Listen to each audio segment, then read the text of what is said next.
terceiro bloco do Antenados na Geral está muito rápido esse programa, mas também muito interessante. Estamos falando um pouco sobre o ensino teológico no Brasil. Pastor Henrique, o senhor falou um pouco sobre não tem como desassociar os valores e mudanças da sociedade com o que acontece dentro da igreja no ensino teológico. Hoje a gente vive um mundo muito pós-moderno e imediatista, e isso de alguma forma afeta o nosso pensamento sociológico e o pensamento teológico. Nós temos, nos Estados Unidos é uma questão muito grande da questão que eles chamam muito do ensino teológico emergente, né? Que é um pensamento um pouco pós-moderno, individualista, de alguma forma desassociado da Bíblia talvez da presciência e da soberania de Deus, de alguma forma. Você acha que o Brasil sofre um pouco hoje a sua teologia pelos pensamentos pós-modernos e até adicionando essa pergunta, você acha que necessariamente um professor de teologia tem que ter algum tipo de prática? Não precisa ser pastor de igreja, mas o cara tem que ser crente, tem que estar no dia a dia da igreja, tem que exercer alguma prática cristã? Olha só, André, eu acho que não pode, você não pode separar apenas a questão acadêmica. Eu acho que é necessário você ter mestres, ter pessoas que... A própria Bíblia, no livro de Efésios, fala sobre essa estrutura da própria igreja. Existem os pastores, existem os mestres, só que o pastor, ele não pode fazer todas as funções, ou tomar para si toda a responsabilidade. Ele não pode ser um pesquisador, né? Em contrapartida, existe uma vasta área que ele precisa estar envolvido. Ele não pode ser especialista, e ele não é especialista de todas as áreas. Eu não vou tratar da questão emocional, nem pastor atendendo psicologicamente, nem pastor juridicamente orientando. E não é advogado, não é psicólogo, ele é pastor. Se ele encontrar o seu lugar, se ele conseguir... O problema da teologia é a identidade. O pastor colocou aqui que nós não temos uma identidade, né? Nós vamos formar uma identidade do que o outro acha que eu tenho que ser, e eu acabo perdendo a minha própria identidade. A questão da teologia, eu entendo que a teologia, eu não posso padronizar que é a teologia da Igreja Batista, ou a teologia da Igreja Assembleia Presbiteriana. Não existe isso, nunca existiu isso. Porque a partir do momento que eu coloco algo padronizado, normatizado, eu vou querer defender aquilo como a minha verdade. Por isso que às vezes no seminário o camarada entra com a verdade dele, da igreja dele, e lá ele é confrontado. Isso não é só no seminário não, em qualquer lugar que ele vá.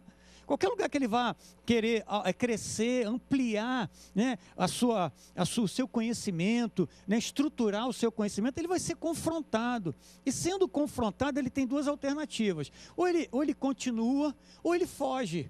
E muitas vezes nós fomos ensinados por algumas lideranças anteriores a fugir. Vamos guardar a nossa verdade, porque a nossa verdade ela não pode ser confrontada, Deus não pode ser confrontado, Deus não pode ser, né, a verdade de Deus é essa que eu aprendi, eu não posso ser colocado, eu não posso ouvir uma outra coisa diferente. E na verdade, a teologia, ela não pode ser por causa da nossa racionalidade. A nossa racionalidade, ela nos ensina a controlar. E quando nós não controlamos as coisas, quando aquilo não está dentro da nossa compreensão, quantas coisas nós não entendemos e nós precisamos crer. Não temos que entender tudo, o problema é que entender significa controlar tudo. E a teologia não é um entendimento de tudo. A teologia ela não está restrita numa caixa de fósforo. A teologia é abertura, por isso que o pastor falou no início, né? Aquele que estuda, aquele que aprende. Eu sou pastor, mas eu tenho que ter abertura para aprender. Eu não conheço tudo de Deus, tanto é que na eternidade, o que nós vamos fazer na eternidade? Nós vamos conhecer a Deus. Por que nós vamos conhecer a Deus? Porque Deus é eterno.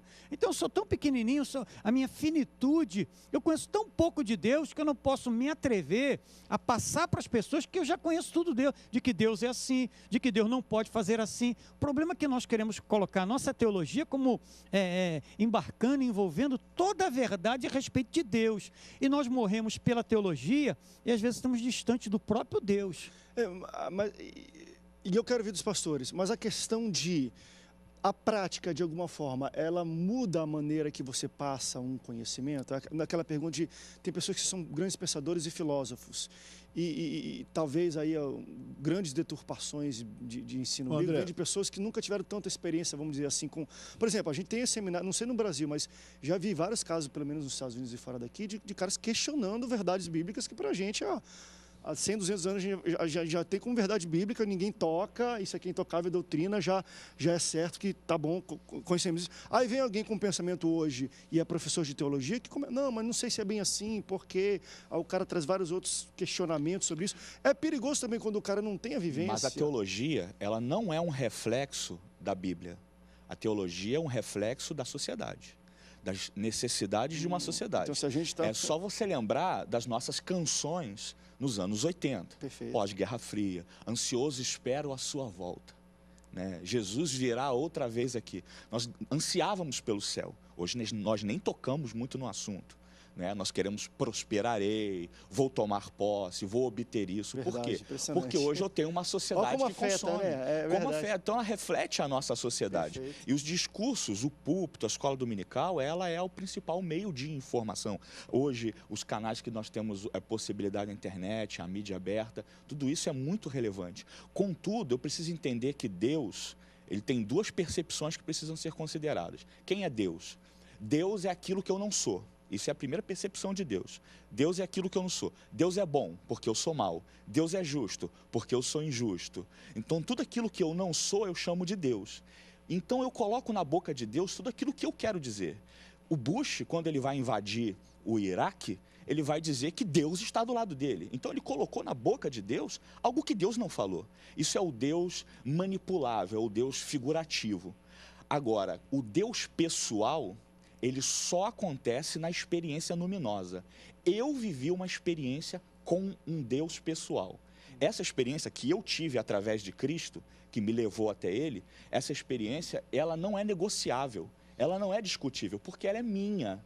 Agora, quando eu tenho teóricos que vivem só dentro de uma academia, eles só conhecem a primeira percepção de Deus. Essa segunda, do Deus pessoal, ela é luminosa. E eu vou te falar, e isso a gente vê muito hoje. Na verdade, de vez em quando eu falo isso aqui no Antenados. Hoje se prega muito um Deus individual. E Deus nunca foi... Deus é pessoal, mas ele é coletivo, ele é para todos. Então a gente prega muito um Deus... Então eu que prospere, o outro vai ficar lá embaixo, ele que se dane e bata a palma para mim, porque Deus vai me exaltar por cima da carne morta. Né? A gente tem feito o nosso Deus um Deus muito individual, um Deus para mim ajudar, e que se dane o outro que quer meu mal. Deus vai me colocar em cima dele, eu vou pisar na cabeça dele e vou rir da cara dele. A gente hoje em dia, a nossa percepção de Deus é muito individual, ao invés de ser um Deus pessoal. André, deixa eu tentar te responder uma pergunta que você fez, que ficou assim meia... no seminário tem todo tipo de matéria, português, grego, hebraico, etc. Tem matérias que são práticas. Que até isso é necessário. Morreu alguém, vai fazer um enterro. André, tem gente que não sabe fazer enterro, então, pastor. Eu acho que os caras têm que aprender. Isso é na aula de homilética. Na aula de homilética tem que ter. Cerimônia fúnebre. Olha só, eu entrei no seminário. Teologia sistemática, o cara pode ser um teólogo e não ser pastor de igreja? Pode, eu tive. Muitos bons professores. Teologia pastoral. Teologia pastoral. O cara tem que ser pastor e o cara tem que exercer a função de pastor. É a prática pastoral. É como você vai lidar com as pessoas. Tem matérias que eu acho que ele não precisa ser pastor, ele não precisa exercer a função de pastor. Mas tem matérias que são necessárias que ele exerça a função de pastor. Só queria colocar essa explicação. Você fez essa pergunta, ficou meio assim aberto. Não, porque é interessante. Eu acho que a prática pastoral muda muito a percepção de como você entende, como você passa um conhecimento teológico. Isso aí é... Olha, o pastor falou uma coisa aqui bem interessante mesmo. Nós vemos muitos momentos. Os momentos influem na nossa vida, com certeza. Ali em off, nós estávamos falando sobre a teologia do Deus morto. Foi uma época que Roma, por ter levado Jesus à morte, então se pregou a teologia do Deus morto. Isso influenciou muito na época, e muita gente abandonou Deus por causa dessa teologia que foi aplicada na época, e que houve uma manifestação no mundo do Jesus morto, essa teologia. A Bíblia fala bem claro sobre o nosso papel como servo de Deus, como educadores, porque o pastor é um educador, que diz que nós temos que conhecer Deus, conhecer e prosseguir em conhecer Deus, e que manejemos bem a palavra de Deus. Isso não é uma dúvida. Então, um pastor que não quer conhecer a palavra de Deus, que não quer conhecer Deus, ele pode entrar no erro que o pastor falou assim. Ele conhece um Deus que não é o Deus que nós vivemos, Deus que nós aceitamos, Deus que nós ensinamos a respeito dele. Claro que nós vamos encontrar outras verdades, porque toda verdade é paralela.